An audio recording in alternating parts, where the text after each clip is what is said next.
Hello everybody, and welcome to the 40 and Slip Bedtime Stories.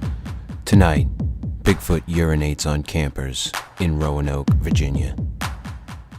The year was 1972. A group of us from Roanoke, Virginia were on our annual after-football season camping trip in George Washington National Forest.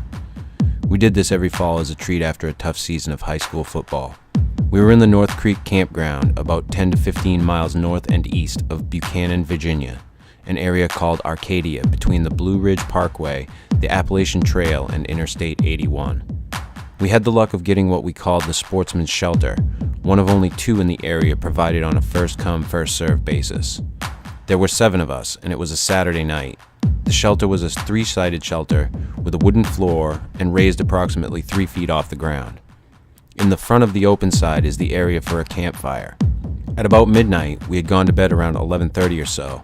I was awakened by a strong stench and a presence in the shelter with us. We were all in sleeping bags, side by side with our heads against the rear wall and facing the large fire we had going in front of the shelter. What I saw made me freeze. I could not move even though I wanted to. I wanted to wake the others, but I couldn't speak.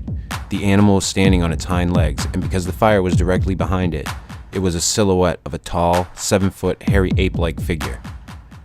I remember the hair covered it from head to toe, but could not make out any facial features because the light was behind it. After a short time, I felt a liquid splash my cheek, and it took a moment for me to realize that it was urinating between myself and the guy next to me.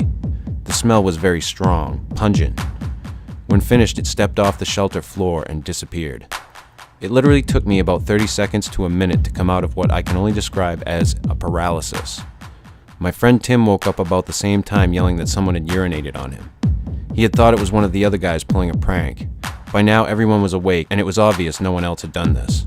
When I explained what I had seen, we decided to move from the shelter, which was isolated, to a campground about a quarter-mile away where there were more people.